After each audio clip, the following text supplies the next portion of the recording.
Ya de ahí tendré los archivos y la simulación. Entonces, de ahí explico algunas cosas, detalles de la simulación, relacionados esencialmente con lo que es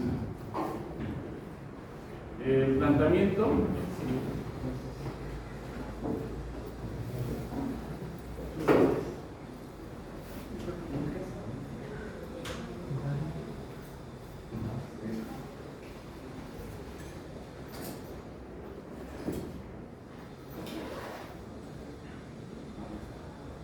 El planteamiento de cómo se ven los sistemas de referencia y también cómo sacar la parte de los datos. Entonces también les puse una aclaración.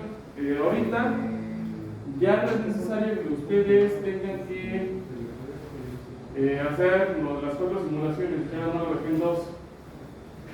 Entonces, este fin de semana, lo que voy a hacer es que yo voy a modificar los archivos para ya plantearlo como lo vamos a ir ajustando, o como el ejemplo para lo que sería el proyecto de la asignatura.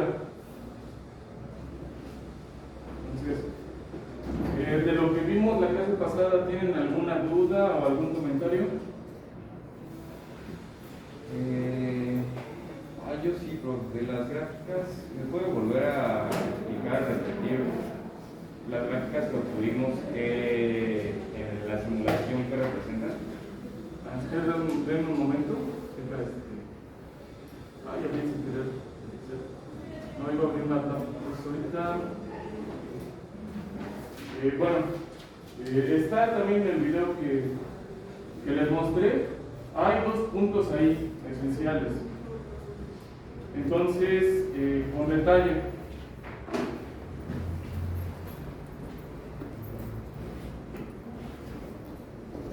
Déjenme abrir un link. Espero que lo acá, si no lo voy a abrir aquí. Y de las gráficas. Esencialmente hay que entender qué es lo que le estamos dando al sistema para que este se pueda mover. Por alguna extraña razón no me lo abre. Lo voy a abrir desde acá. Posiblemente estará un poco más. Entonces, del diagrama de bloques, es lo que ahorita, para responder esa pregunta, nada más lo que lo despliegue. Se va a tardar. No se tardó. Más que lo abrió. Yo creo que quepa en la pantalla. Ese detalle. Ustedes sabrán, ¿no?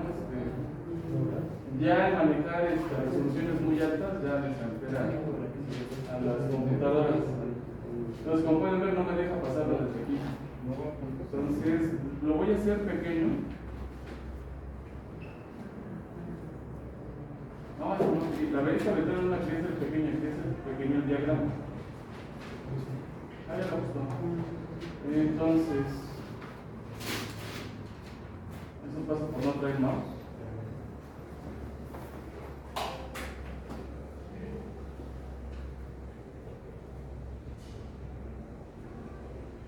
Disculpen, es que no lo hago mucho con la barra. Entonces, aquí está, pero ahora me pasé.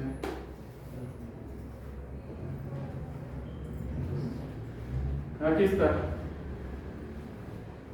Por alguna razón, se lo voy a bajar. Ahora de aquí, lo que hicimos fue prácticamente configurar esta parte. Entonces nosotros estamos metiendo una señal de control para contestar la pregunta. Esta señal de control es un perfil de velocidades, donde estamos mandando una señal en posición. Pero el sistema que nosotros estamos modelando aquí es un sistema mecánico. La estructura del robot es un sistema mecánico, entonces por ende lo que requiere o lo que nosotros le estamos pidiendo a este bloque cuando lo configuramos es que su movimiento o sus acciones van a estar definidos por una entrada, pero la parte dinámica lo que requerimos es que lo calculara de manera directa, que fuera automático. Entonces, lo que tuvimos que hacer fue convertir esta señal de control dentro del diagrama a una señal física mediante el filtro que utilizamos aquí. Ahora, en específico, el filtro lo que tuvimos que hacer era configurarlo para que nos calculara las derivadas. O sea, como ese es un elemento que le estamos pidiendo que calcule la dinámica, va a requerir los elementos relacionados con la cinemática de velocidades y las cinemáticas de aceleraciones de esta parte. Entonces, básicamente aquí lo que estamos haciendo, lo que está haciendo el programa es que nos está calculando esas derivadas de manera numérica. Se lo estamos pasando ya como una señal a la junta y ahora lo que tenemos como salidas aquí es una señal física. Entonces, básicamente es como si ustedes físicamente tuvieran ese elemento moviéndose, y para que podamos verlo, lo que hacemos es que le ponemos un sensor.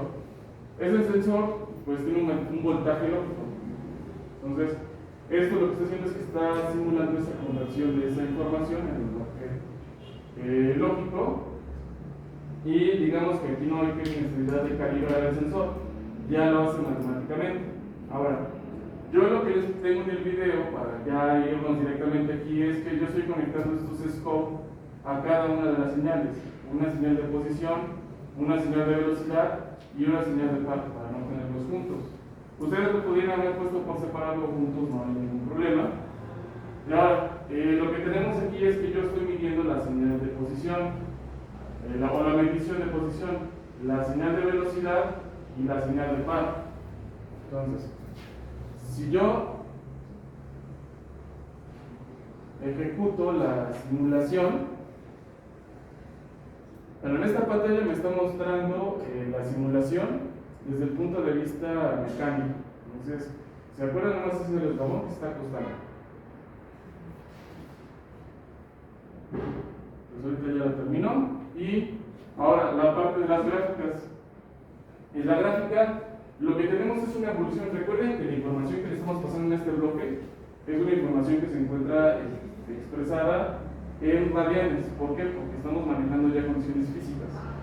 Entonces ya vayan olvidando de subir a los grados, eso no sirve para nada, de hecho ni siquiera deberían enseñarse. Lo que se debe enseñar son los radianes, porque lo que tenemos aquí, ¿se acuerdan? Yo configuramos estas señales de tal manera que estos puntos, lo que tenemos aquí en esta gráfica, es una evolución en el tiempo en radianes. Entonces, ¿qué es lo que pasa generalmente cuando ustedes van a reportar? En general, bueno, aquí se entiende porque aquí lo configuraron, pero en realidad, si ustedes pusieran estas gráficas dentro de su reporte, yo les daría que están mal. ¿Por qué? Porque no se pueden interpretar. ¿Por qué no se pueden interpretar? Porque no sabemos qué significa cada eje. Entonces, ustedes tendrían que capturar las gráficas e indicar que ese es el tiempo. ¿En qué unidades está? Está en segundos. Y esta parte está en radianes. Y así esta gráfica ya puede ser interpretada. Entonces, el elemento que le pusimos aquí lo que está garantizando es lo que nosotros vamos a denominar un movimiento suave.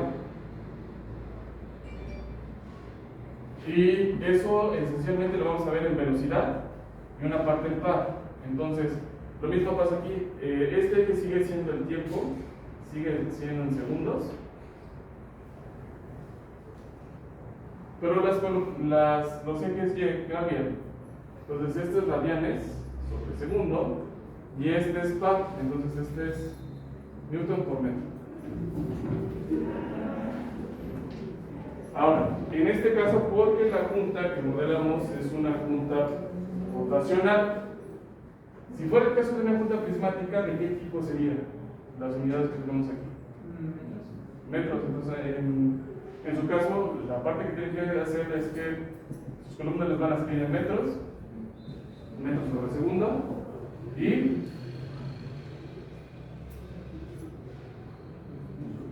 newtons nada más, ¿no? Ahora, hay varios detalles. Esencialmente, aquí, algo que les explico dentro del video.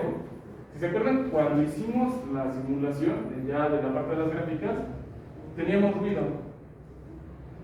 sea, como que se rompía la gráfica aquí.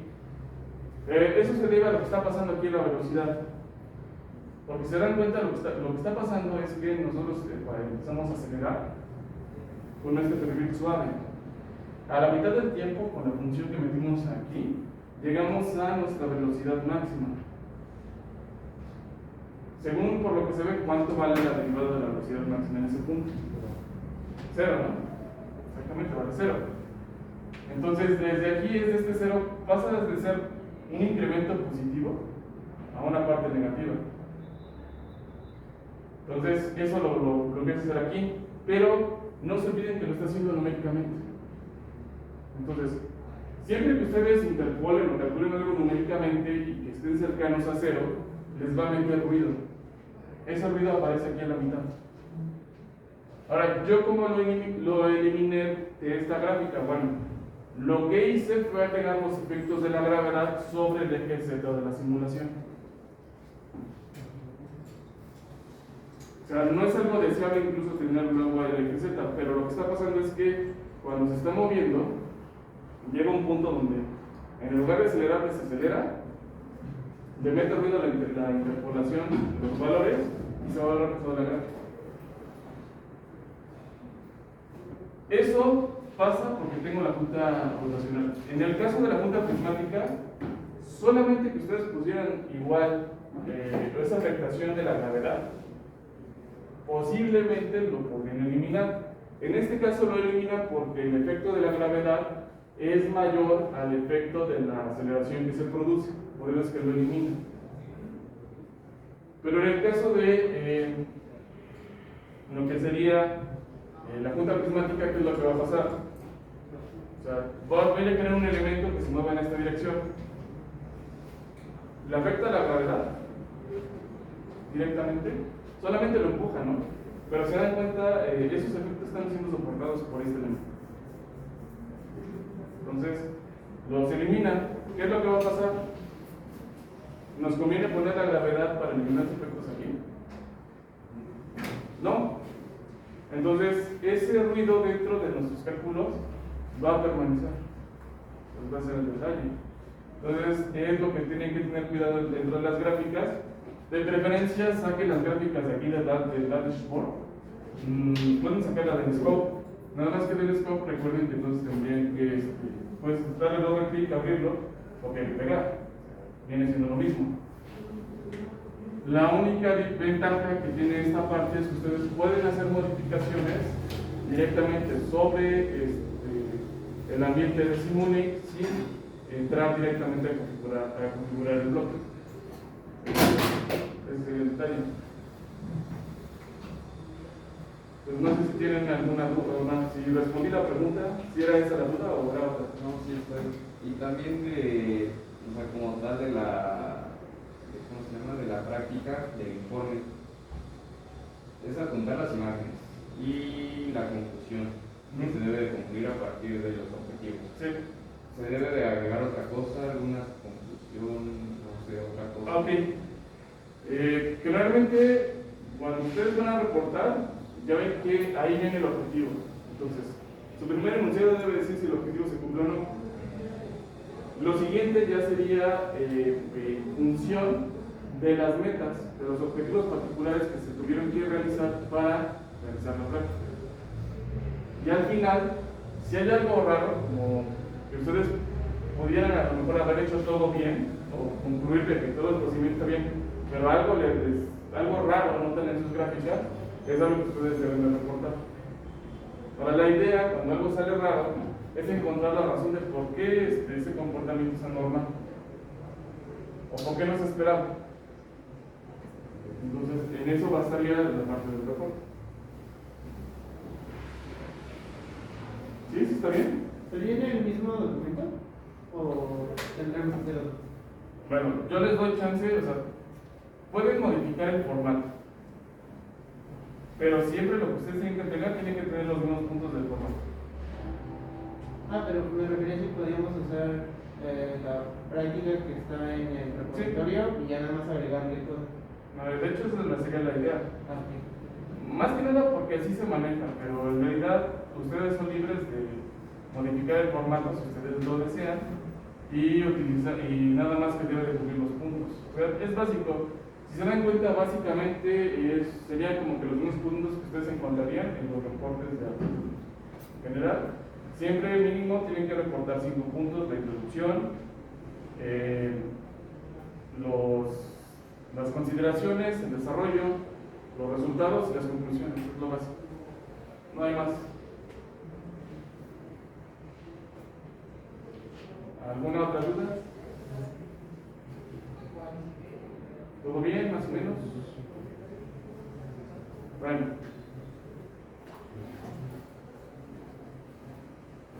Entonces déjenme cerrar y vamos a pasar a lo que sería ya la clase. Ahora, el viernes es obvio que no vamos a tener clase, pero sí voy a preparar cuando menos información para que cuando menos ya después de que estén aburridos de comer pozole y de tomar cohetes, ya pues puedan a lo mejor dedicar un ratito. Entonces generalmente se dan cuenta los videos y yo estoy haciendo son videos cortos que les toman media hora. Nada más sería para que repasen. En el caso, por ejemplo, de los que les debo cosas del tema selecto, se los voy a pasar mañana. Y lo mismo sería, les voy a hacer 3 videos porque les debo el anterior y yo les di clase, nada más que tuve problemas con el audio. Y como estuve ocupado, no pude ya hacerlo de manera general. Entonces voy a hacer un resumen y ya mañana que tengamos la clase les voy a ir pasando las cosas.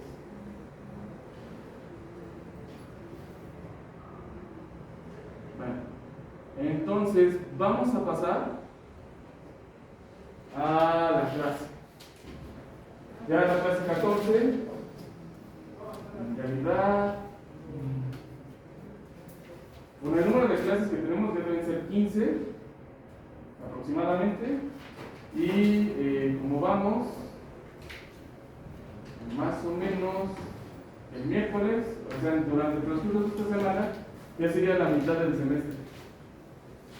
En clases. Solo hay que dar un mes lo que serían los proyectos. Entonces más o menos ya vamos a la mitad. Entonces no se desesperen. Ahora, ¿en qué nos quedamos? Bueno, la clase pasada empezamos con nuestro caso de estudio de la robótica serial. Y nos quedamos en la composición de transformaciones. Todo esto lo hicimos, de hecho tienen un resumen. Y nos quedamos en el planteamiento cinemático de las velocidades. Entonces, de ahí, en resumen, lo que hicimos fue calcular o establecer cada una de las transformaciones entre los sistemas de referencia que compusimos para modelar a la cadena cinemática del robot. Y con eso obtuvimos la transformación que nos describe las relaciones de posición y de orientación del sistema P sobre el sistema inercial. Y obtuvimos esta matriz, donde lo que nosotros estamos estableciendo o lo que necesitamos de información, primero hay que entender que las variables que van a conformar este sistema son el conjunto de los ángulos θ que van a estar asociados con el estado de las juntas, la parte del motor, y estas están expresadas como un conjunto, y a su vez aquí yo estoy colocando que forman el vector de variables de configuración. Y de aquí definimos dos cosas. ¿Se acuerdan? Definimos lo que era la diferencia entre pose y postura, ¿no? Entonces, esta es para que vean que hay que acordarse, ¿no? Cuando ustedes hacen la selfie, ¿qué hacen?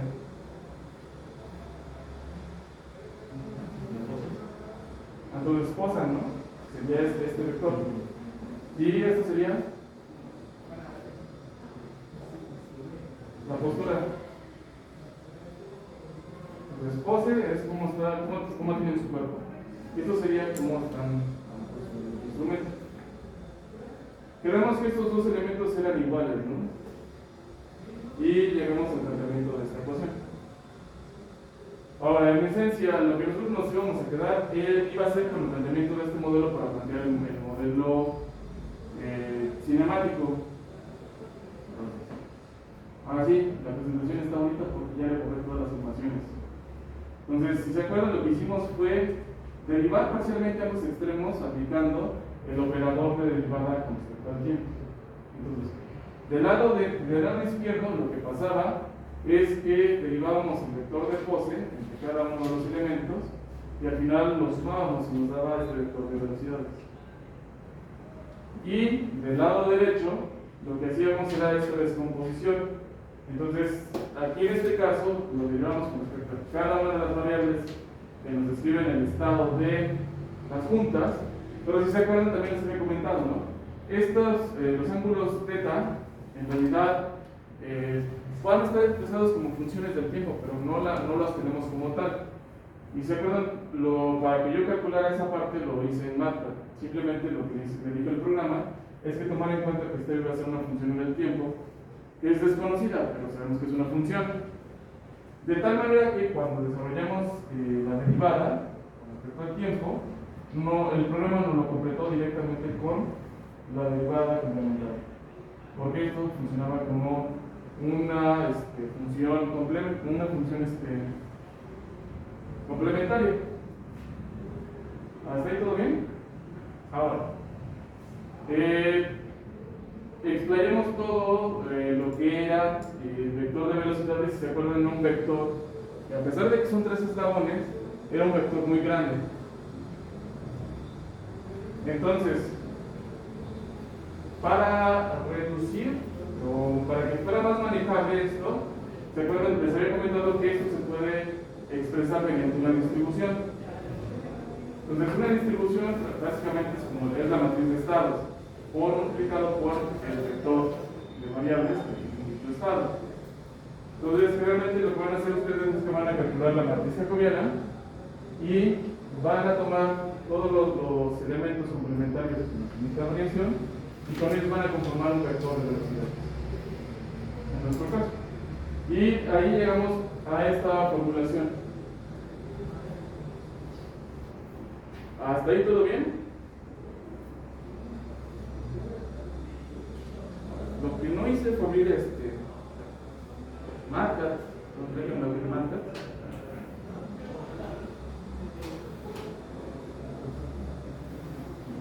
Irnos para esa parte.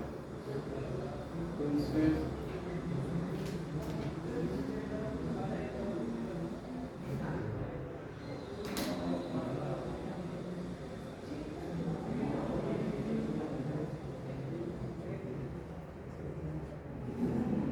y llegamos a, ¿se acuerdan? Lo que estuvimos haciendo fue calcular los elementos de la matriz jacobiana.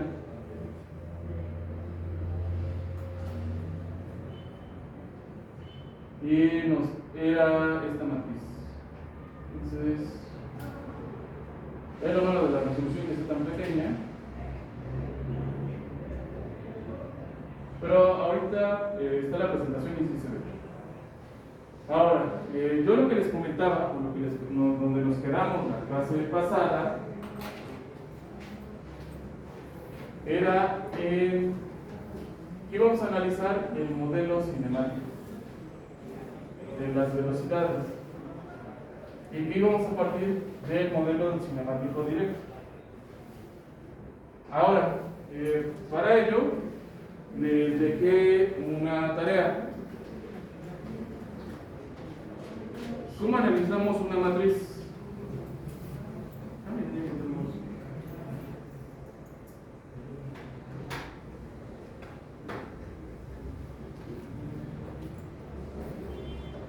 Por ejemplo, en sus clases de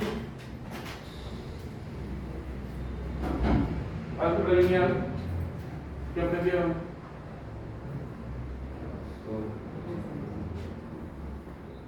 ¿O para qué les sirve el álgebra lineal?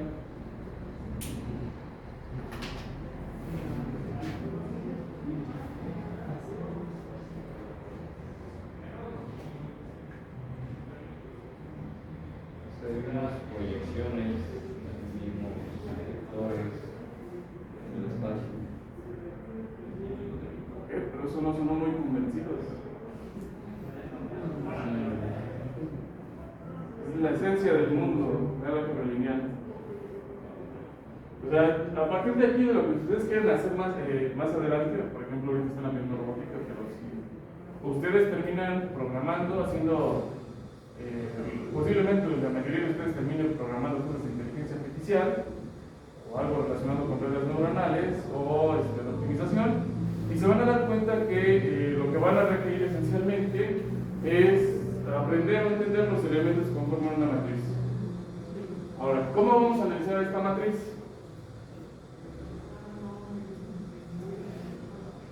¿De qué se acuerdan que se le puede hacer una matriz? ¿Qué tipo de operaciones? Que son las que les pedí que me fijaran en la tarea.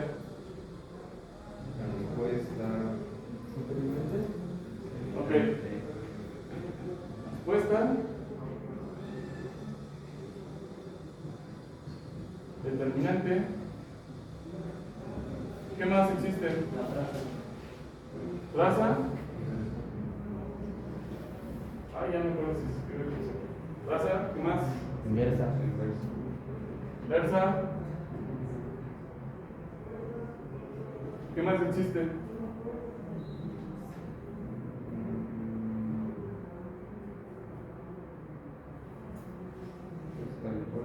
Operaciones como básicas, como multiplicación de matrices.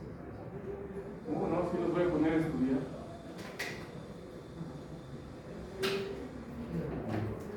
Ok, y en específico, yo les dejé investigar los invariantes de una matriz. Los invariantes de una matriz es su respuesta, su determinante. Aquí me faltó el determinante. La traza, la inversa es una operación. Pero ¿qué otros elementos existen? ¿Qué otros invariantes se han utilizado?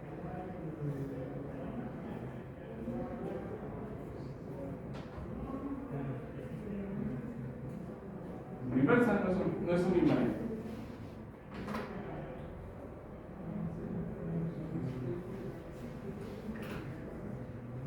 ¿Y si se escribe atrás así? Gracias. Digo que. Ok. ¿Qué más falta? ¿Qué otros invariantes existen?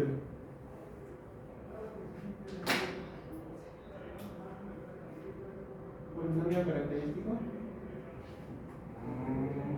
No, el polinomio no es, pero bueno, pero por ahí va. ¿Qué le sacas al polinomio característico? Los eigenvalores. Eigen, recuerden que es el sinónimo alemán de sí mismo. Y si hay eigenvalores, ¿qué más hay? ¿Qué?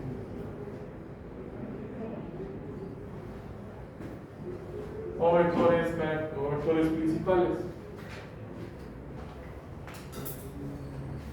Y que yo me acuerdo nada más. Ahora, borré la inversa, pero también les dejé investigar una inversa en específico. Cada uno de estos elementos tiene una explicación, ¿verdad? Se puede interpretar. Entonces, vamos a utilizarlos para describir a las propiedades que van a estar del robot, que van a estar expresadas dentro de esta matriz. ¿Sí? Entonces, pero primero, para que se entienda, vamos a ver si nos da la presentación. Y lo primero que debemos de entender es qué significan los elementos de la matriz.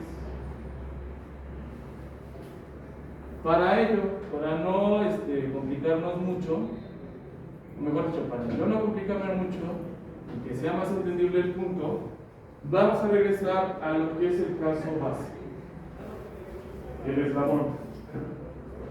Entonces, se dan cuenta, tenemos esta misma expresión, es decir, eso me adelantó, no sé por qué. Y según yo ya lo había quitado la animación. ¿No había sido animación? Entonces, aquí tenemos lo que sería la postura, la derivé con respecto al tiempo. Y en este caso, como nada más es una variable, tengo esta columna. Y esta columna es equivalente a la matriz jacobiana, ¿están de acuerdo? Y completé la derivada multiplicándolo por la velocidad angular de la punta, que sería el equivalente a este vector Q. Entonces aquí en este caso particular del caso de estudio, la matriz jacobiana es una matriz de 3 renglones y una columna, es por 1, y el vector Q es un vector de 1 por 1. Es una escala básicamente. Ahora, ¿qué representa? Aquí los elementos que conforman a este vector. ¿Sí se acuerdan? Todo lo que yo les pregunte va a estar siempre en el pizarrón, ¿eh? Nunca les voy a preguntar algo que no sepan o que nunca puedan ver desde ahí. Siempre, ¿eh? Siempre. Lo que busquen ustedes lo buscan.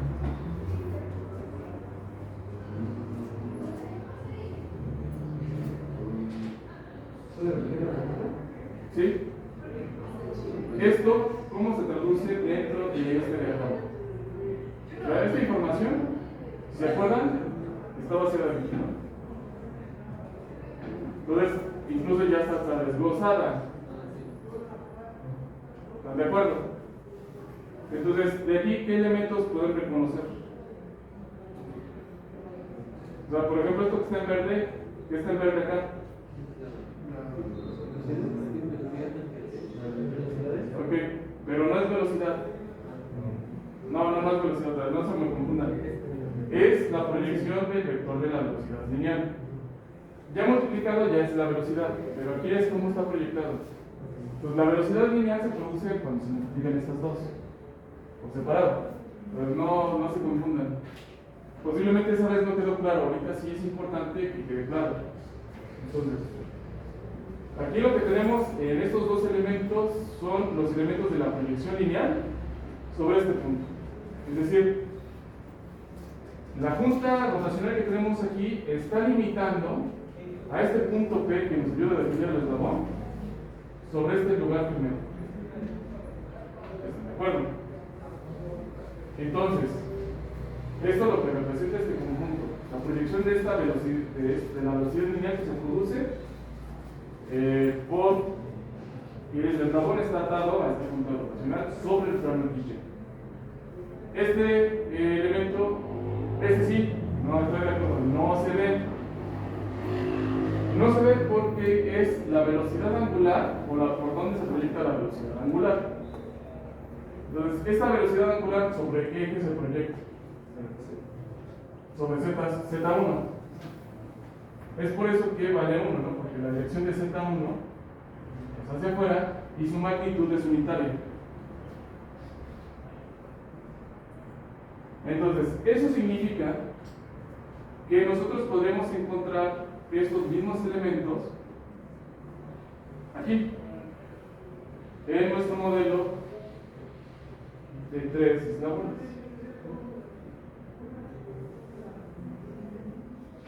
¿Sí están de acuerdo?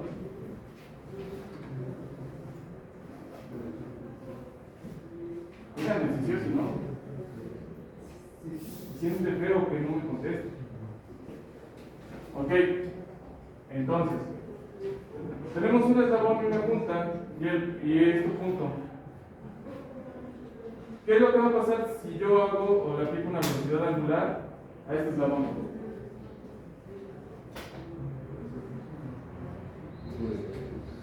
O sea, ¿qué es lo que va a pasar? Aquí tengo este punto y como esta punta está limitando, lo que va a hacer es que solo va a permitir al eslabón girarse por un espacio, por un lugar geométrico.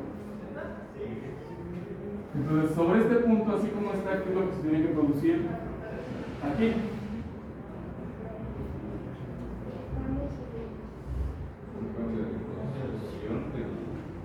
¿Tu cambio de qué es? Es que, como que tengan más confianza. Este es un ejercicio de deducción, ¿eh? Es un ejercicio de deducción. La mejor manera de aprender es deducir. No es que yo se los diga, tienen que deducir. Tranquilos, pues díganlo con confianza. Entonces, ¿me dices que está cambiando qué? Pero también pues Ajá.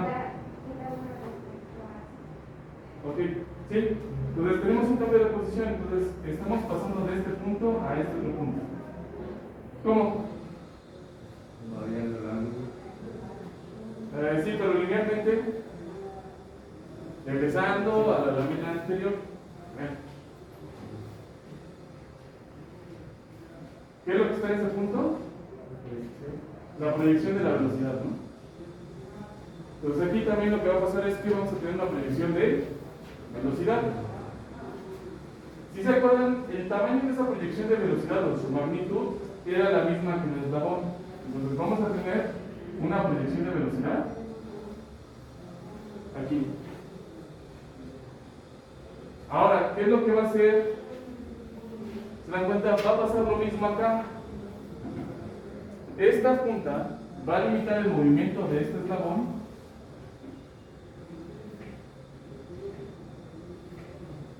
¿Y qué es lo que va a pasar en este punto?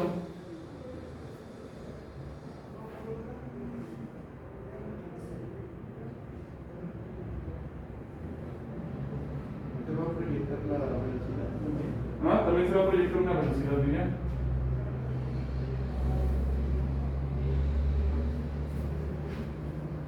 Y ya. Igual, esta punta va a limitar a un lugar geométrico. A este punto, ¿qué va a pasar ahí? Proyecta su velocidad. Entonces, si se dan cuenta, tenemos un conjunto de proyecciones de velocidad.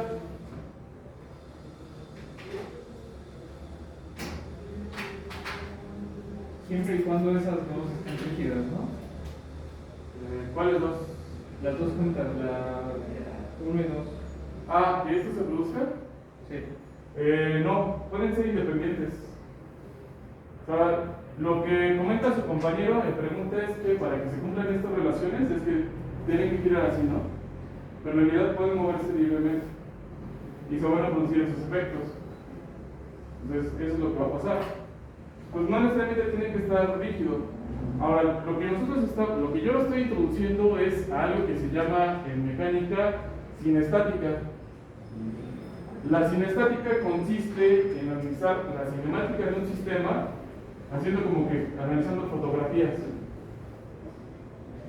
Entonces, si se dan cuenta, aquí lo que tenemos es una fotografía de esta cadena cinemática que está representando un robot en un instante determinado. Entonces, aquí en realidad no solo tenemos una posición, tenemos también la velocidad. ¿Cuál? No nos importa. Lo que nos importa es que se proyectan o se van generando proyecciones de velocidad. Eso es lo que nos importa. Entonces, es así como esto se ve. Ahora, sé que a veces es complicado, sí requiere de imaginación. Vamos a los voy a dejar. Entonces, si tienen dudas, no duden en preguntar, no hay problema. Entonces, tenemos este conjunto de proyecciones. Entonces, esto sigue o va a cumplir la misma relación que tenemos aquí. ¿Están de acuerdo? Entonces, significa que le voy a nombrar J de B de la parte lineal, porque también en esa representación también tenemos velocidad angular, pero ya sabemos que está sobre el eje Z. Entonces, esto es J de B de teta 1, color rojo. De color verde tengo J de B de teta 2.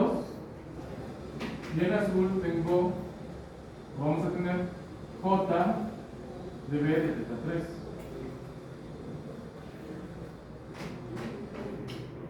Ahora, algo muy importante es entender, y ahora sí va a quedar un poco más claro. Yo les decía que cuando derivábamos para obtener la velocidad, lo que hacíamos era romper las relaciones. O sea, cuando calculamos las matrices de transformación homogénea, tomamos el cuerpo y lo pegamos y le dijimos, ya no te mueves. Pero cuando derivamos se rompen esas relaciones, de tal manera que los vectores resultantes en los puntos que analizamos se vuelven vectores libres. Es decir, los efectos de esta proyección de velocidad sobre todo este conjunto de cuerpos nos los podemos llevar a cualquier parte y lo va a afectar. Entonces, el derivar nos vuelve todos estos vectores libres. Ahora, J de B de teta 1 ¿A qué sería igual? Bueno, basándonos en esto, sería igual a menos L1 seno de teta 1 con respecto a 0 y L1 coseno de teta 1 con respecto a 0 y 1. ¿Sí?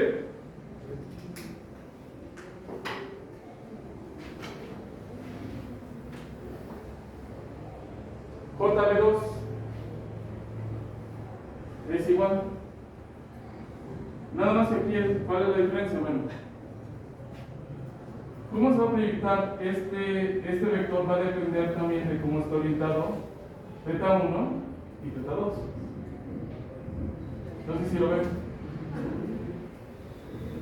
¿por qué? Porque si yo cambio teta 1, por ejemplo, si lo hago más pequeño, este vector va a tender a moverse también. Entonces también se vuelve dependiente. Entonces, J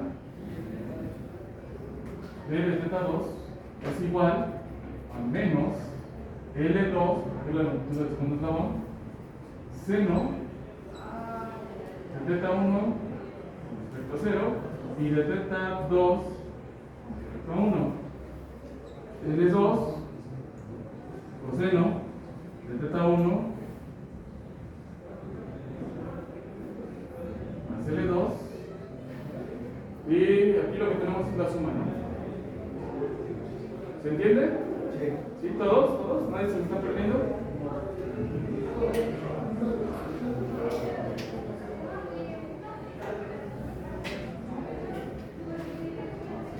La segunda punta ya no incluiría el.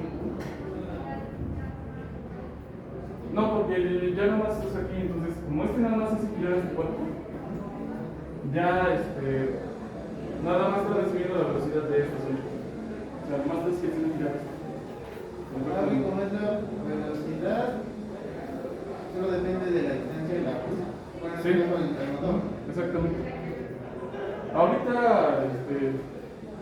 va a salir la respuesta de lo que estás preguntando.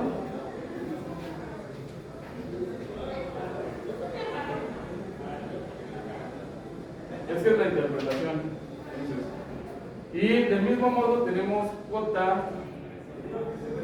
teta 3 va a ser igual, va a tener una estructura similar, L3 seno de teta 1 respecto a 2, porque su orientación depende de teta 1, teta 2 y teta 3. Entonces aquí vamos a tener la suma de todos los ángulos.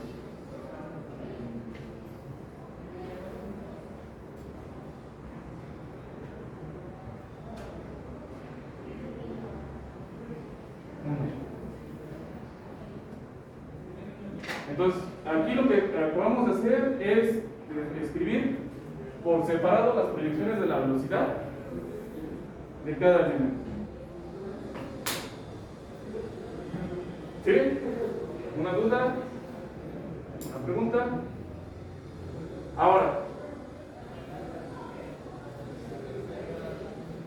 no sé si quieren sacarle foto o algo, o posiblemente tienen que borrar el diagrama. Luego se la comparten entre ustedes. Esto no está grabado, pero recuerden que la cámara, a pesar de que es de alta resolución, no es.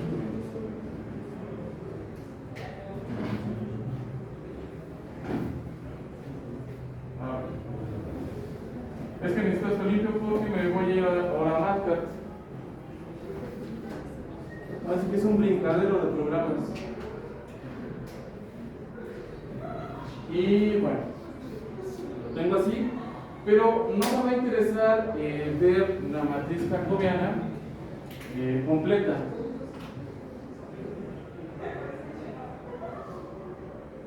Vamos para acá. Y lo que me interesa es analizar con ustedes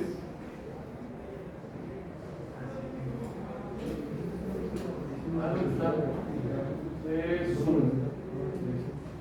y el más alto o el mejor, recuerden, lo habíamos visto que era 400, ¿no? Vamos a ver si lo podemos ver.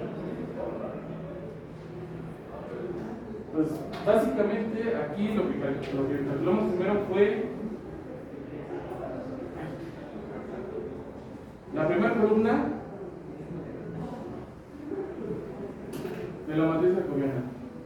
Entonces, este vamos a bajar a 150. Y aquí tenemos la primera columna. ¿Qué pueden identificar de esta columna con los elementos que vamos a hacer?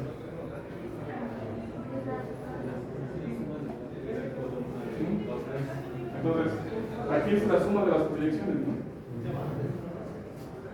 Vamos a ver entonces la segunda columna.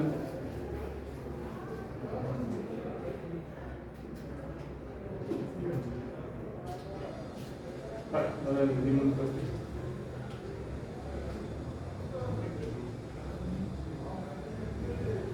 Ahora, ¿de aquí qué se puede ver? Solo es de la 2 y la 3. ¿Sí? Solo es de JB2 y JB3. ¿Qué es lo que esperarían ya con esto para la tercera columna? Solo fuera de la 3. Ah, que solo sea 3.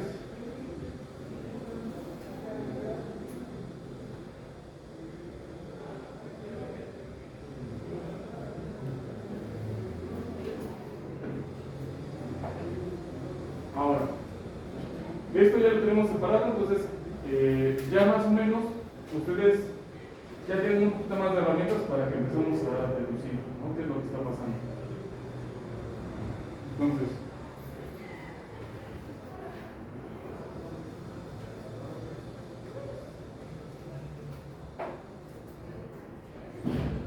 tenemos nuestra configuración. Entonces, la primera columna de la matriz jacobiana es la suma de todas las proyecciones. ¿Esto cómo se ve? Se ve así. Yo aquí dibujé la proyección de la velocidad de este eslabón de color azul. Y recuerden que yo les había dicho, ¿no? Es un vector libre. Entonces, me puedo llevar este efecto de la proyección para el vector final.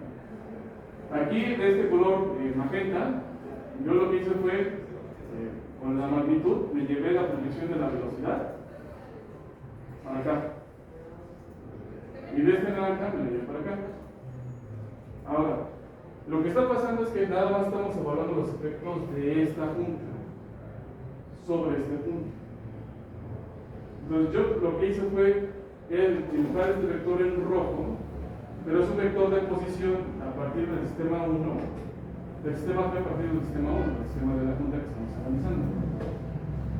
Y lo que significa es que, ahora sí era como el comentario que nos hacías hace un momento, como está todo congelado, podemos asumir que de aquí para acá, esta punta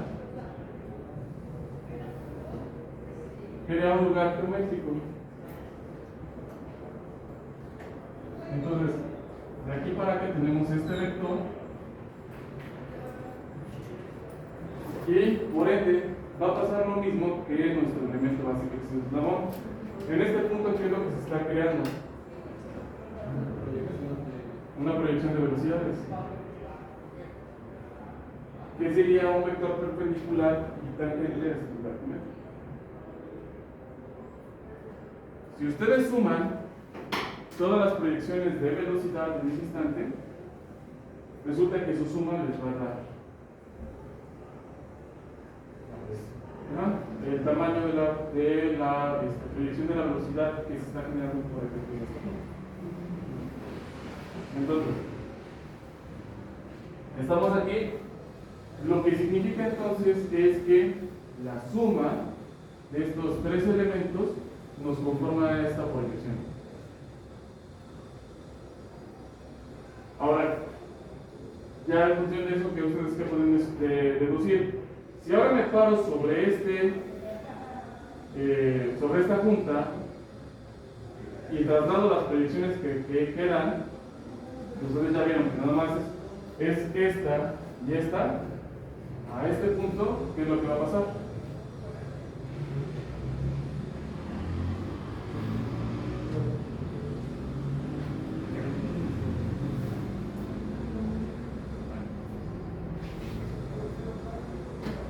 algo similar.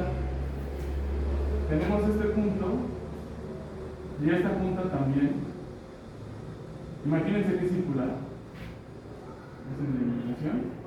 Significa que también nos está creando esto un lugar geométrico y también genera una proyección de aquí para acá.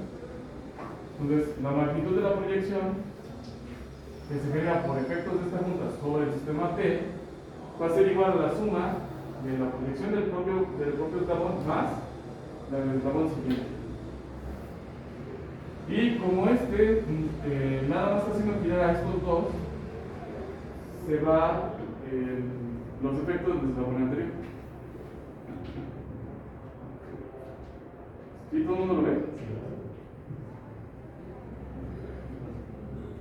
Sí, por eso ya lo estoy viendo así ya cabecear, porque sí, es pesado. Es pesado. No digo que esta clase sea normal, y eso que también entramos en la dinámica.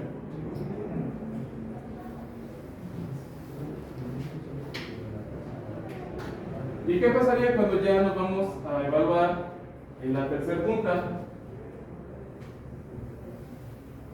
Quedaría como la punta rotacional del principio, ¿no? Quedaría solito. Por eso es que nada más sale este elemento de la tercera parte. Profe, solo para, bueno, como recordatorio, ¿es una suma algebraica? Así, ¿De cuál? por ejemplo, cuando se evalúa el tercer eslabón respecto de 1, es la suma algebraica de estas, ¿cómo se dice? Sí y no. O sea, lo que ustedes van a encontrar en muchos casos es que ustedes pueden calcular la matriz octaviana de varias formas. Entonces, uno es analizando las proyecciones de los elementos de la cadena cinemática, sumarlos y ya quedaría ya te lo daría completo. Generalmente eso se le llama el método geométrico. Pues lo puedes hacer. La manera en que yo lo hice fue con lo que se conoce con el método analítico. A mí me gusta más el método analítico porque yo parto de las ecuaciones. Me es más fácil enseñarlo así que aplicar el método geométrico.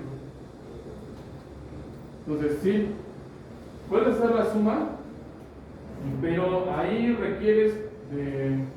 O sea, estos en realidad los obtuvimos por el análisis que hicimos a partir de este caso de estudio. Pero si tú quisieras automatizarlo y volverlo a un algoritmo, tendríamos que utilizar algo que se conoce como propagación de velocidades,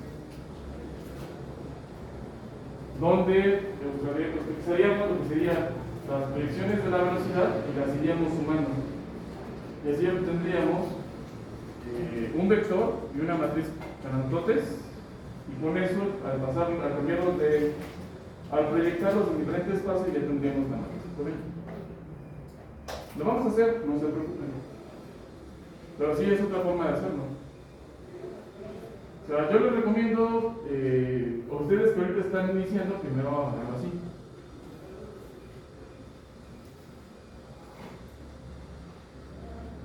Entonces, ¿se entiende? Aquí tenemos nuestro modelo y lo que va a pasar es que tenemos nuestra matriz jacobiana. Ya saben qué significa entonces cada columna. Ya queda entendido, ¿no? Ahora, sabiendo que pasa eso, ahora sí podríamos pasar a lo que sería el análisis de los invariantes de una matriz.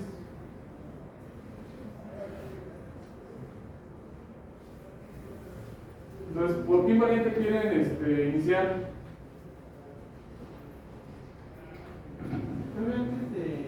De las matrices. Entonces, el jacobiano contiene proyecciones de velocidad Sí. dependiendo de o sea, como acumulado o algo así. Entonces, No, dependiendo de en qué parte en qué punta te encuentres.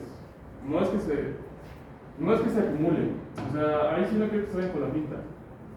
Lo que pasa es que la relación que tenemos es que es una relación encadenada.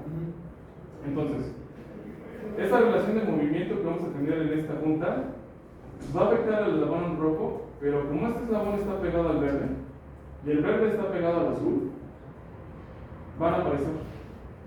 No se están acumulando, simplemente este está afectando a todo lo que tiene adelante. Ahora, desde aquí, si nosotros nos paramos en esta junta, los efectos acumulados de las velocidades se van a ir hacia adelante. Entonces nada más estás afectando al verde y al azul. Por eso es que no es acumulativo, si te das cuenta, aquí ya este no está. Porque nada más la junta está moviendo esto, o sea, no tiene la junta manera de mover a este cinemáticamente. Esas serían velocidades dependiendo en qué eslabón estamos posicionados. Sí, pero ahí el punto fino es recordar que para cada situación que nosotros estamos haciendo para describir un eslabón, estamos sobre un sistema de referencia ligado a una junta.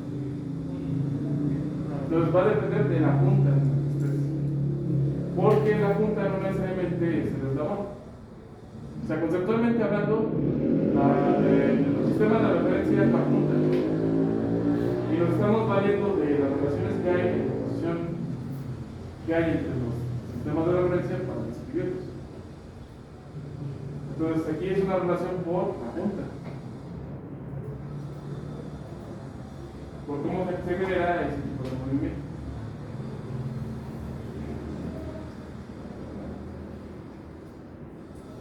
Ánimo, ánimo. Sí, ya los veo así ya. Entonces, si tuviéramos otro eslabón, ahora sería otra punta. ¿Mm? Sí, y aparecería otra columna. Y entonces aquí lo que tendría sería la suma, sería el otro eslabón, aquí también aparecería, aquí aparecería y aparecería una columna donde sería solo ese eslabón. Entonces se dan cuenta, por eso es que este es el caso básico de un robot serial, porque si le agregan otro eslabón, simplemente le agregan otra columna.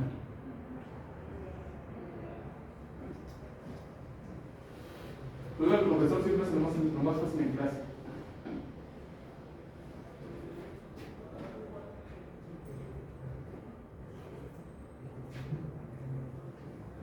Ahora sí, sé que no hicieron la tarea. No lo han hecho. Aún. Sí, pero pues, el chiste es que lo tuvieran. Pero yo no hay información, o sea, ni en inglés ni. Ay, no me digas eso. No mientan, por favor. Ahí les puse que lo pueden buscar en libros o que consultaran Wolfram Matemática Alpha. Sí. Pero no, me parece que no puso lo de la matriz en inversa, solo puso lo de los invariantes. Bueno, si lees la descripción de la tarea, dice. Ah, pues. Ahí sí, dice. Solo dice invariantes. Sí, solo dice invariantes. Bueno, de todas maneras, eso no hay problema. Díganme los invariantes. Y no hay pretexto de los invariantes porque álgebra lineal de segundo semestre. Yo también cursé la carrera. Yo no sé Wikipedia, pero pues no se entiende, ¿verdad? No, sí, es válido. Hay gente muy buena que escribe en Wikipedia. Sí, la verdad. O sea, para eso es un wiki. Es más, ustedes ya deberían tener su propio wiki, cuando menos deberían de tener un GitHub y ya es un wiki y hacer su wiki de su GitHub. Es lo que se espera, ¿eh? Si no tienen un GitHub y un wiki, ya no los contratan en ninguna empresa, ¿eh? Bueno, sí hay empresas que siguen contratando esto. Pero ustedes aspiran a hacer cosas maravillosas, pues sí necesitan eso, ¿eh? Una vez se los digo. Pero entonces, ¿qué encontraste? El determinante es un invariante Ajá. y había invariante cuadrado también, pero no había información. No me dejaba aplicarle. Ok. Vamos a iniciar con ese. El determinante. ¿Qué es el determinante?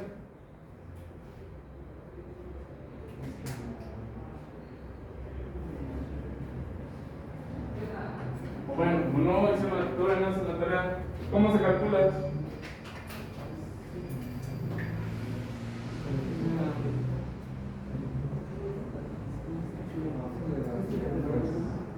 bueno, ¿qué es tengo tienen X matriz. El determinante, ¿qué es? Ya ni siquiera cómo se calcula, ¿qué es? Un número, un vector. Es un escalar. Ya nos puede preguntar, pues calcula, pero no saben. Entonces, ahora, aquí está asociado el valor de ese escalar.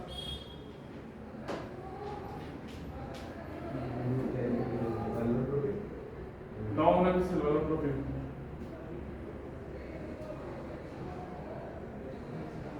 Y esa información sí la encontré en Wikipedia.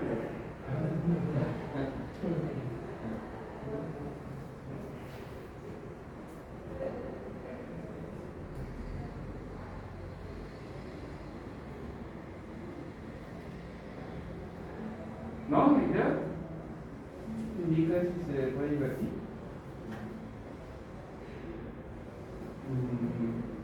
¿Y eso cómo? Pues dependiendo del valor del determinante, ¿no? Ok, no se hagan bolas.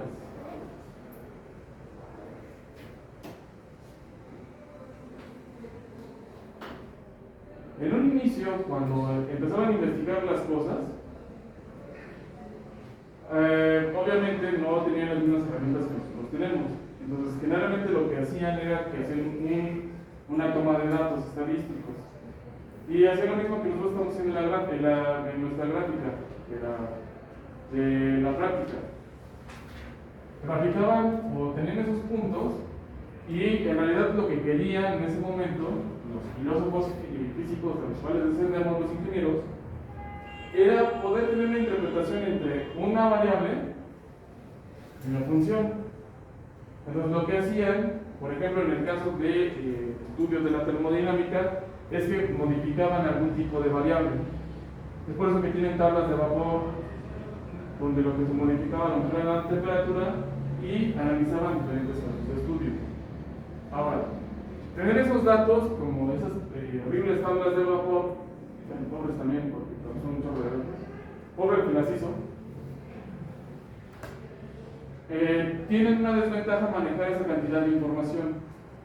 ¿Para qué ustedes,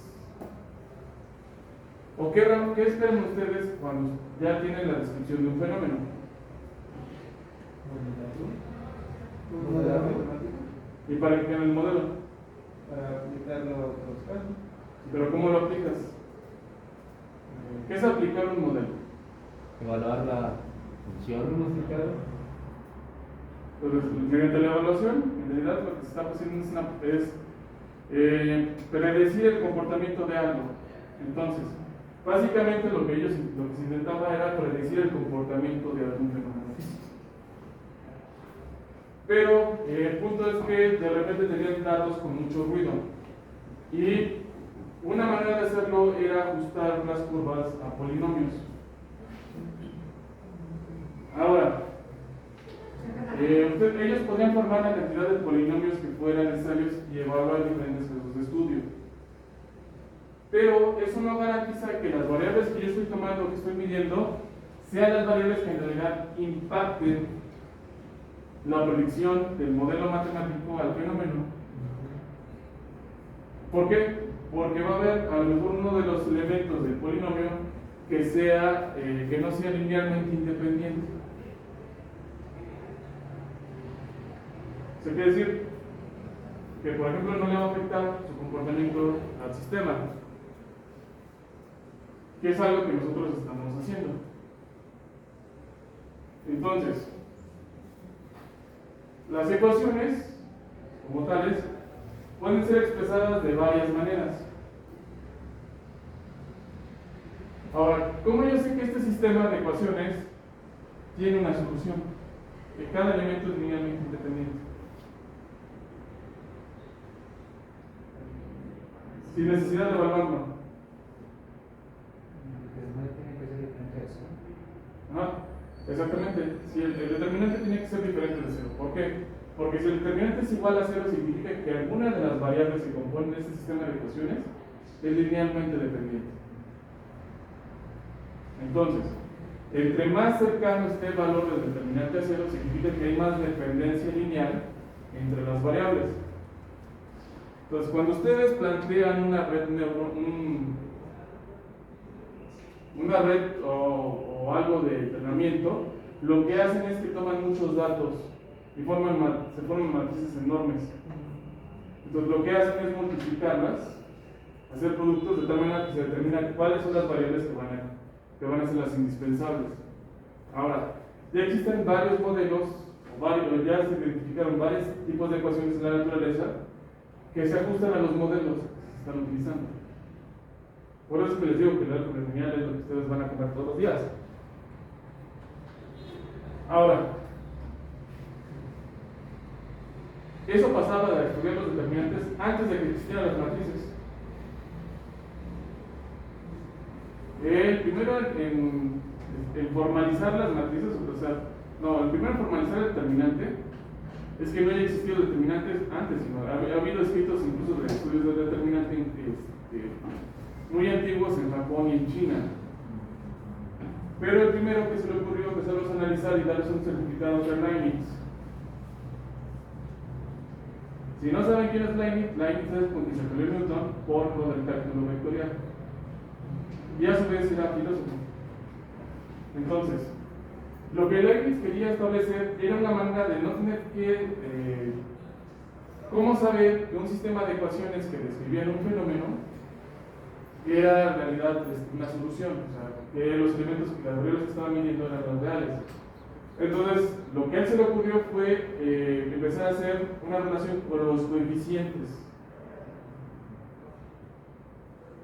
Entonces, se dio cuenta que ciertas relaciones con los coeficientes, aplicando ciertas combinaciones numéricas, podían dar un valor que se llamó determinante. ¿Por qué? Porque el determinante determina si el sistema de ecuaciones que tenemos tiene una solución. Por eso es que se llama determinante. Y después, ¿cómo se llama? Se me fue el nombre. Pero es de los que vemos también en álgebra lineal. El nombre de él. A él se le ocurrió que los coeficientes de un sistema de ecuaciones se podían agrupar de manera visual de esta manera. Y se le ocurrió llamarle matriz. Se llama matriz porque es la madre de los determinantes.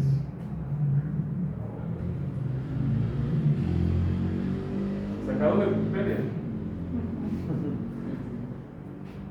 No pueden decir que no pueden encontrar información bien bonita de cómo se construye el conocimiento. Hasta es un chisme, ¿no?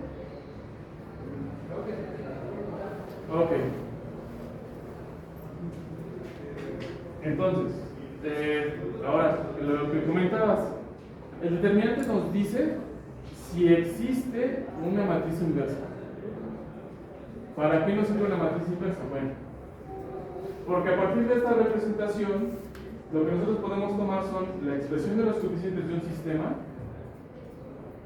dividir las variables expresadas en un vector, como lo estamos haciendo, y establecer una condición que tiene que cumplir el sistema, que todo lo conocemos como resultado. Entonces, si nosotros queremos saber qué valor tiene que tener cada una de las variables, simplemente lo que hacemos es que hacemos operaciones con esta identidad. Entonces, a la inversa, en realidad, garantizar que exista la inversa también es garantizar que exista la solución de un sistema.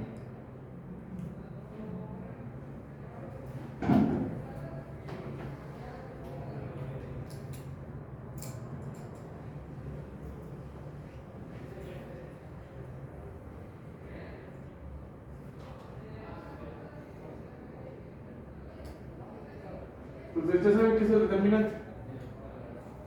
Ahora, en nuestro caso tenemos esta matriz.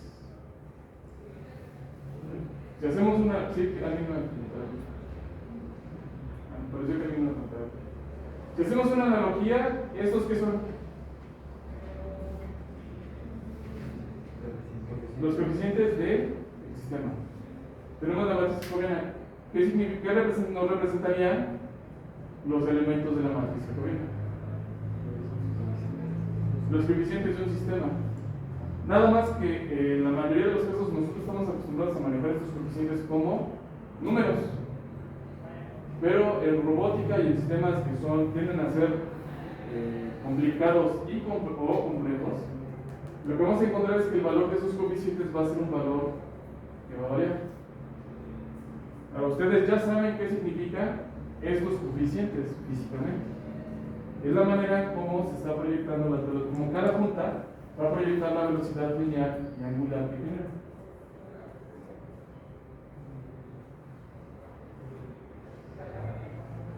Sí, si de repente se quedan dormidos, sí lo entenderían.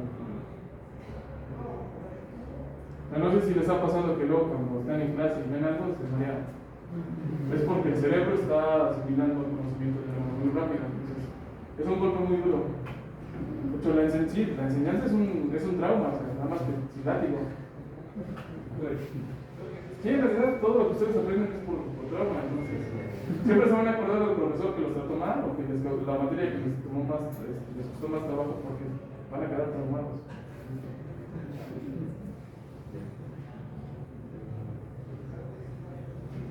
Entonces, ¿qué pasaría si yo calculo el determinante de esta matriz?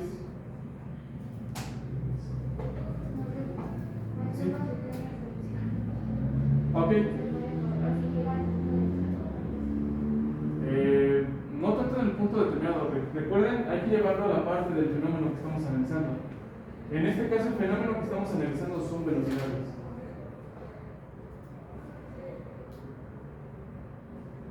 Entonces, si sacamos el determinante de esta matriz, ¿qué nos diría?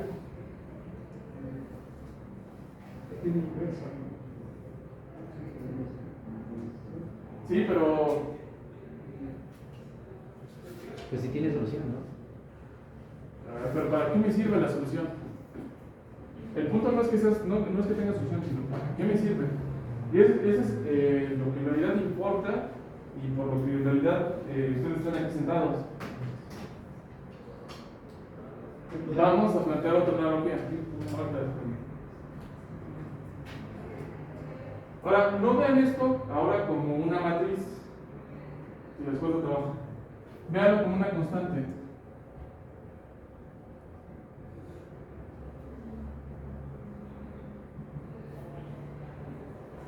Tenemos una igualdad. Entonces, estos ya no los ven ahorita como vectores, ven como escalares. Entonces, ¿qué pasaría si esta constante es muy pequeña y por ejemplo yo tengo el valor que esto valga 1? ¿Qué pasaría si K es menor de lo que es a 1? ¿Cómo tendría que ser Q? Mayor a 1. Dígalo, sí lo Mayor a saben. 1. Mayor a 1, ¿no? Entonces, ¿qué significa? Que entonces esto va a crecer. ¿Qué pasa si K es mayor a 1? ¿Qué va a pasar con Q? No, se vuelve más pequeño, ¿no? Ahí está. ¿Qué es lo que les pregunté? No, o sea, Q, si K es mayor a 1, Q es menor a 1. Ahora imagínense que esto es la velocidad que está mandando un motor.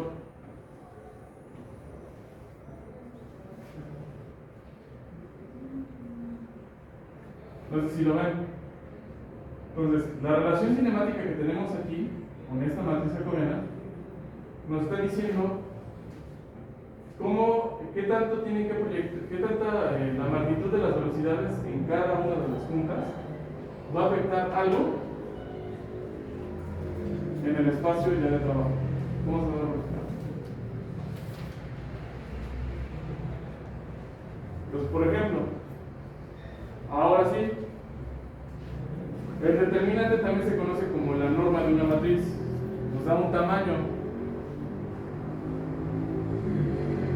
Entonces, ese tamaño lo que nos está indicando es, dependiendo de qué configuración tenga el robot, porque estos coeficientes van a estar en términos de θ, va a proyectar una determinada velocidad o una velocidad lineal, angular. Entonces, ¿qué significa? Posiblemente todavía no lo puedan empezar, pero ya se empiezan a dar cuenta. ¿Qué pasaría si el determinante de esta matriz es muy pequeño? Pues tenemos demasiados los motores. Exactamente. ¿Qué pasaría si es muy grande?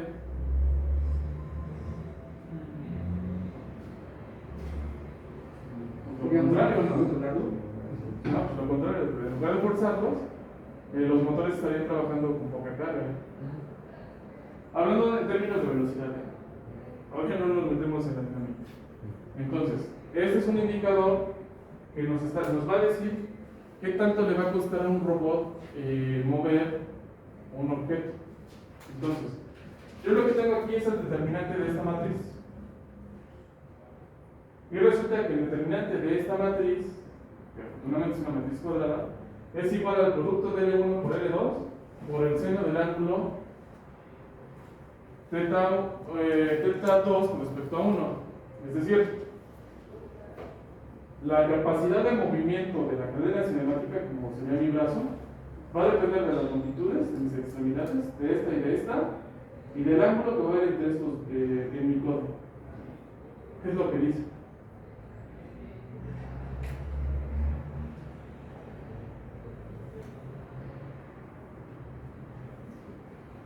Entonces, este es un indicador indirecto venido a partir del análisis de del invariante del determinante de esta matriz, que nos dice cómo dependiendo de cómo tenga configurado el brazo del robot o mi propio brazo, porque comparten las mismas leyes físicas, van a transmitir velocidad. Eso se le llama índice de manipulabilidad, se conoce con W.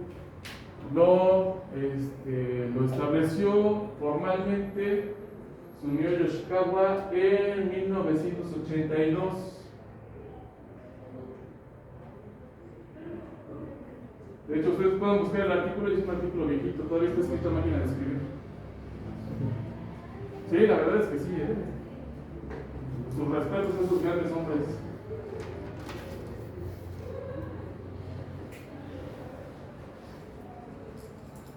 Ahora, sí, gracias. ¿Por qué dijo que se forzaba el motor con el determinante que era pequeño? Porque aquí es la relación que tenemos cuando K tiende a ser menor a 1. Entonces, tú por ejemplo, si quieres mantener que este sea 1, lo que tienes que hacer es agrandar el tamaño de esto. Entonces recuerda que Q punto es un vector que está conformado por θ1, 0, θ2 de 1 y θ3 de 2. Entonces significa que entonces la magnitud de estas velocidades tiene que crecer también. Entonces, si tú tienes un valor muy pequeño, significa que tu capacidad de generar velocidades en el proceso de trabajo está muy limitada. Entonces, lo que tienes que hacer es hacer que los motores generen mucha velocidad para poder generar la velocidad que tú requieres en el espacio para mover las cosas. Ok, ya entiendo. ¿Sí? Gracias. No, ¿qué es? Al contrario, gracias por preguntar. Ahora, este es el determinante. ¿Qué tipo de funciones?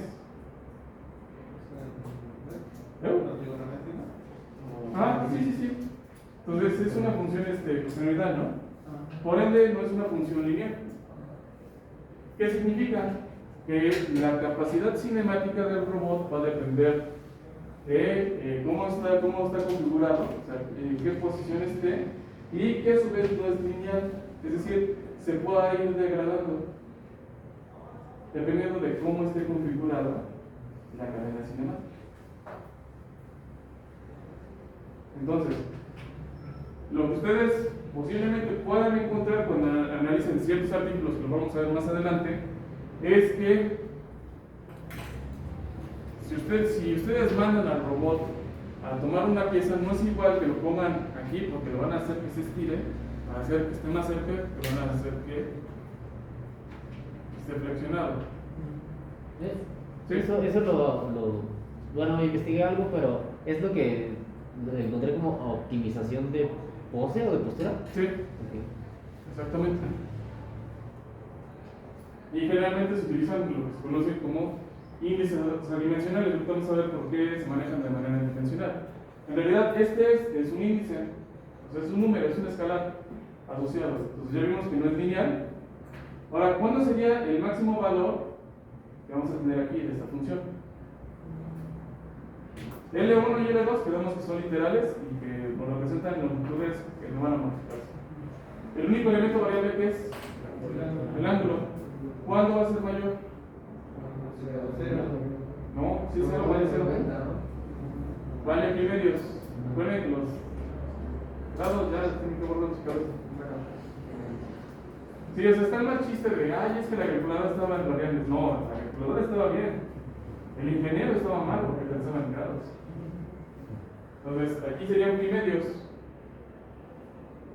Sería que la mayor capacidad cinemática que va a tener un brazo es cuando está en esta posición.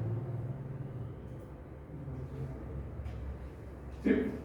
Entonces, o sea, siempre se va a dar que el índice de manipulabilidad no considera todo el robot, porque por ejemplo ahí nada más está tomando al primer y segundo eslabón, ¿no? Al tercero prácticamente no lo estamos tomando ni por la literal ni por el ángulo, ¿no? Ok, fue muy buena pregunta. No es que no lo esté tomando en cuenta, es que matemáticamente salió así. Pero no es que siempre pasa. No, no es que siempre pasa. Ah, Sí, es una buena pregunta para hacer notar eso. Sí, no es que se haya perdido los efectos del tercero. Lo que pasa es que aportan más estos dos.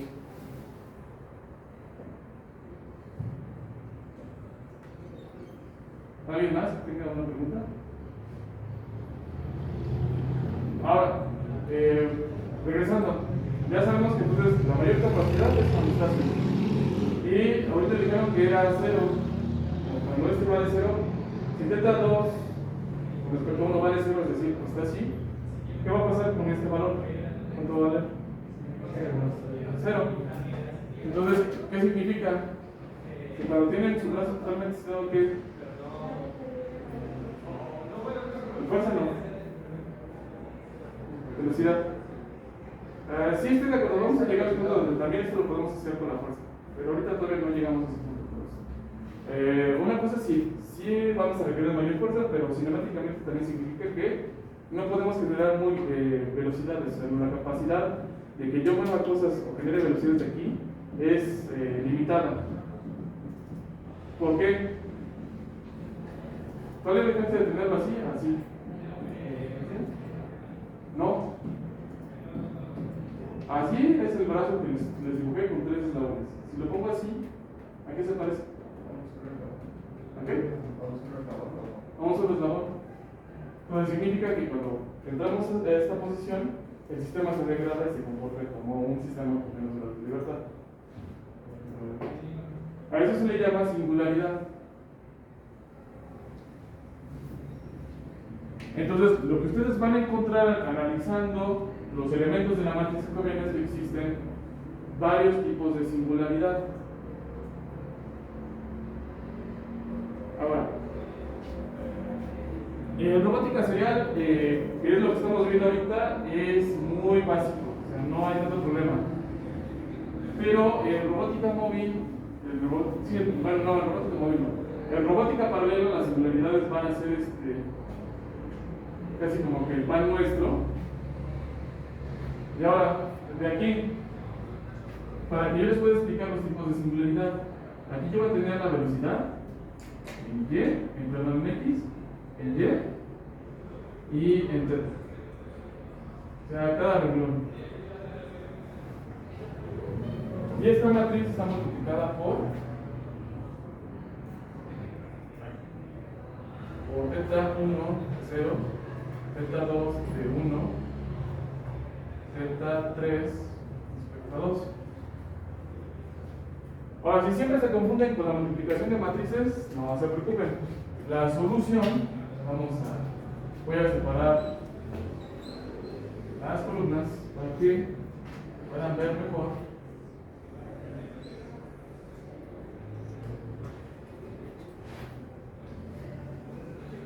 Es que la primera columna va a estar asociada con el primer elemento.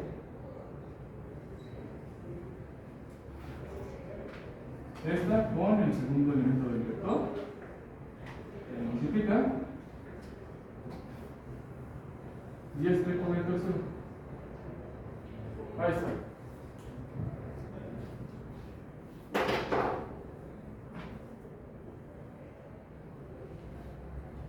Ahora, este nos da singularidades, pero nosotros podemos saber por qué se producen las singularidades. Entonces aquí no se van a producir de la manera que va a pasar en los robots paralelos, pero bueno, vamos a encontrar cuándo se va a producir que este se vuelva a cero. Ya sabemos que cuando este valga pi medios. ¿Eso qué va a significar? Que alguna de las columnas o de los renglones de esta matriz se va a volver linealmente independiente. No, perdón, linealmente dependiente. Eso es lo que va a pasar. ¿Qué pasa si una columna se vuelve dependiente? Bueno, lo que va a pasar entonces es que, por ejemplo, esta se vuelve cero. ¿Qué va a pasar con esta velocidad? Afecta a los elementos de esta columna. Entonces, significaría que la punta que tenemos aquí, por más que proporcione movimiento, no va a generar ningún efecto. Eso es lo que significa. Lo mismo si esta se vuelve cero, es también lo que va a pasar, y así. O puede darse el caso, por salida, que un renglón se vuelva cero. Entonces eso significa que entonces no vamos a tener una cierta velocidad de salida. No vamos a poder mover a la herramienta en esa dirección. Entonces, por ejemplo, si yo estiro mi brazo, en esta dirección, si se dan cuenta, yo puedo proyectar una velocidad hacia acá y una velocidad hacia acá. La combinación de esas dos me puede producir cualquier combinación de velocidad.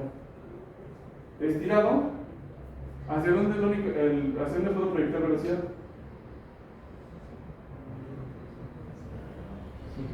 Sí, únicamente perpendicular, ¿no? Entonces ya no se dan cuenta, ya no puedo producir velocidades ni sobre X ni sobre Y. Solamente la dirección perpendicular a 2. Eso es lo que significa. Ahora, cuando lleguemos al caso de los robots paralelos, casi no me pongo yo a analizar robótica paralela porque no es mi área de estudio. Eso le toca a Patricio. Pero en los robots paralelos pasa algo muy curioso. A veces ahí lo que se trata es que como todos están conformados por cadenas seriales, al final todos están agarrados por una base, es decir, prácticamente es lo mismo que hace un mesero.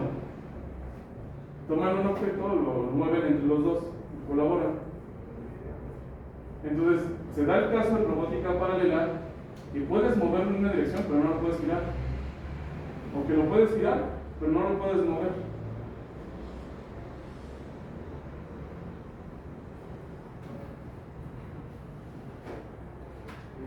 Entonces, llegamos a posiciones singulares. Y es algo que se relaciona con lo que tú investigaste, ¿no? Con la optimización de del robot.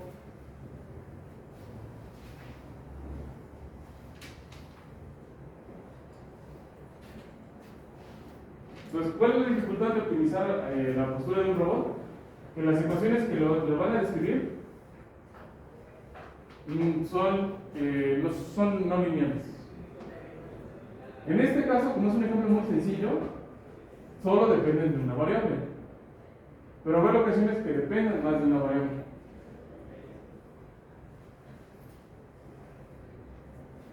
Entonces aquí serían las dos posiciones singulares que se va a pasar cuando el seno vale cero, cuando el robot no se puede mover.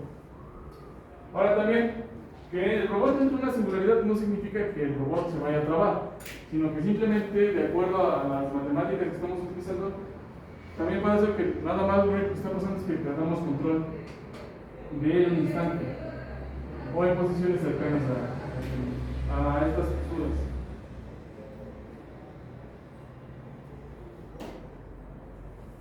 Entonces, eso es lo que nosotros utilizaremos el determinante para analizar las características del robot.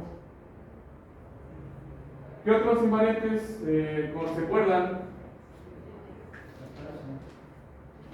Bueno, la traza no tiene mucho caso porque simplemente es este elemento. O sea, si yo transpongo la matriz hipoviana, que lo vamos a hacer como hacemos dinámica, lo que vamos a encontrar es que la traza no va a cambiar. Pero todavía no llegamos a esa explicación porque todavía estamos en la cinemática. ¿Qué otro invariante se acuerdan? Ok, los vectores propios. ¿Llamaron tecnología de materiales? ¿Tecnología de materiales? ¿Sí, no? No. Ingeniería de materiales es el compromiso. ¿Qué? Bueno, es que se llama ingeniería de materiales, entonces. Bueno, sí, ingeniería de materiales. No, tecnología me parece que es para los industriales. Bueno, pero ¿qué hacían? ¿Qué hacían ahí?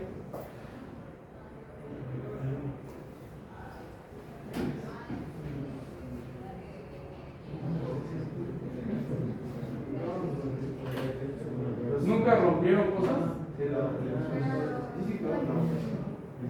Bueno, sí, posiblemente lo hayan tomado en línea, ¿no? Pero cuando menos nunca les mostraron un video de estos rompiendo cosas. Y lograron entender qué es lo que les estaban explicando aquí. ¿Para qué rompemos cosas? Las propiedades. Pero qué, bueno, ¿qué propiedades son las más importantes cuando nosotros analizamos un material? Esfuerzo. Ok. ¿Cuántos tipos de esfuerzos hay? Dos. A veces también se pueden acordar de sus clases de mecánica de sólidos. Normales y. No, tracción. Es el importante, axial, desde excedentes ajustados. Entonces, van a tener un esfuerzo en las direcciones normales y cortantes. Dependiendo de cómo esté dispuesta la estructura del material, es cómo se va a romper la pieza. Entonces, es importante cuando ustedes van a diseñar y van a determinar qué tipo de material van a usar cuando los sectores estén determinados, para saber si ustedes van a tener una discusión de material, hacia dónde irían las cargas que van a aplicar. Entonces, para eso sirven. Esos esfuerzos vienen del análisis de la matriz de esfuerzos. ¿La llegaron a ver? No lo voy a poner exigente con eso, No, se requiere la necesidad esencial para manejarlo, entonces no comprendo que a lo mejor ahorita ustedes si no se acuerdan de los determinantes, pues a lo mejor no se acuerdan de esto. Que es menos relevante para su vida, ¿no? Posiblemente. Para lo que aspiren, bueno. Es aquí donde vemos, entonces aquí tenemos los esfuerzos en las direcciones principales y los esfuerzos en las direcciones cortantes. Si se dan cuenta, está expresado de esta misma manera.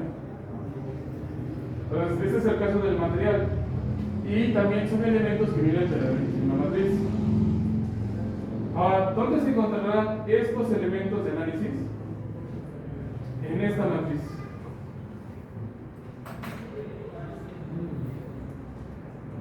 Bueno, estos surgen, los esfuerzos principales, del análisis de los eigenvalores, los valores propios de esta matriz.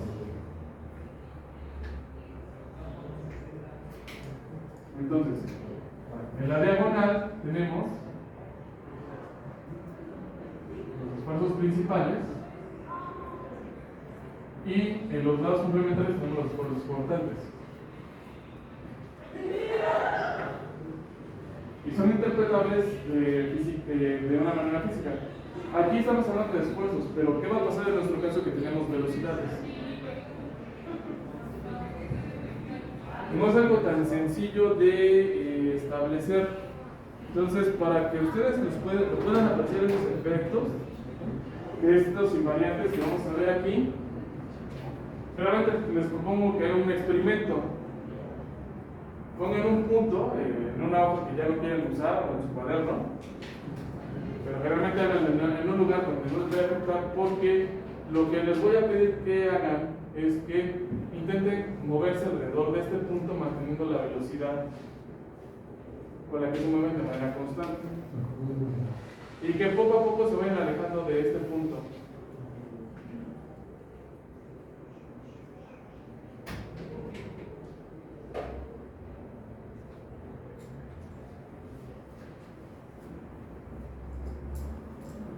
Entonces, lo van a hacer.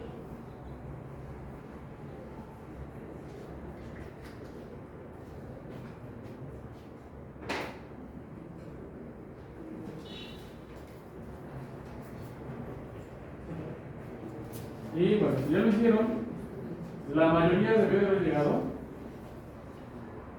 a algo como esto. Nada más que de repente cuando cualquier persona se empieza a alejar del punto, de repente el movimiento va a ser, si se dan cuenta, ya perdí la regularidad. Pero si me acerco y mantengo mi velocidad, no pasa nada. Entonces, también dentro del artículo de Yoshikawa se dio cuenta de este fenómeno. Entonces, quiere decir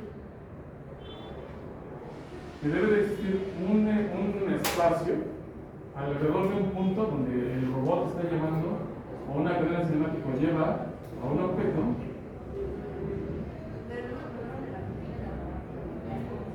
y ese espacio debe tener la forma de debe tener la forma de un elipsoide.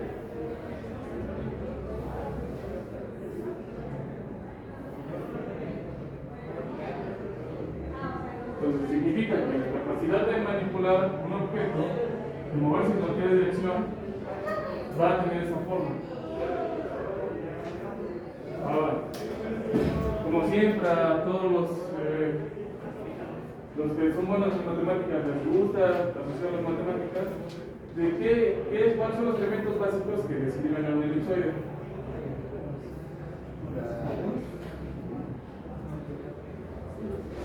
Bueno, la distancia larga. El eje mayor y el eje menor, ¿no? ¿Con qué los podemos asociar de la matriz jacobiana? ¿O con qué creen que los asoció?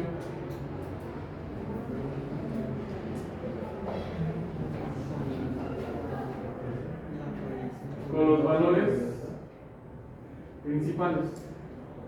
Las direcciones, como se maneja comúnmente, es que estas direcciones que conforman a los ejes del elipsoide se van a obtener mediante las direcciones principales de la matriz jacobiana.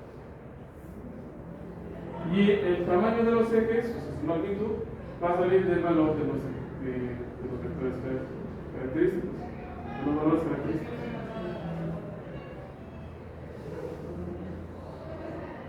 Entonces, posiblemente, si tú encontraste algo de optimización, posiblemente hablaban de esto. Posiblemente. Y si todavía no han encontrado sus artículos, van a encontrar, como lo que yo les pedí, las palabras clave, descripciones del espacio, de la capacidad del robot que tienen esta forma. Entonces, ya pueden entender un poco mejor los artículos. Ya pueden interpretar, cuando menos, cuando se presenta la matriz jacobiana, de que les están hablando, del modelo cinemático y de los índices. Este índice es el más usado para analizar a los robots. Y bueno, de hecho aquí yo lo tengo mal escrito porque si es un determinante, es una norma y debe de venir en dos braquitas. Entonces, sí. Pero eso sería como un área de trabajo o es pero ya no entendí. Sí, es un área de trabajo. L por L es igual. Una escuela. exactamente, es una superficie. Aquí es donde yo empiezo a discrepar mucho con la teoría general. Porque esta fórmula, no sé si la puedan localizar. Si le quitan el seno, L por L que es igual, el área de un cuadrado. Si le agregan un seno, de un prisma o de un rombo. Entonces, eso es un área. En la teoría convencional se lo asociana el área del estudio. Entonces, existe esta teoría, pero también existe otra interpretación de la velocidad o de los elementos del fenómeno, que es el uso de sonotopos. Los sonotopos, yo sé que nunca los han escuchado hacer, son como topos, pero no lo son. Son polinomios regulares conformados por vectores establecidos. Se los presento en la siguiente clase para que no se vayan con la duda. Entonces, con esto terminamos la clase de hoy. Les pido que no olviden hacer sus tareas. Yo sé que a lo mejor sí me mandé ahorita porque les dejé 3 tareas durante la semana, pero no les he dejado tarea antes, entonces no es ustedes. Que ya vieron, investiguen las cosas como si fueran chismes, ¿no?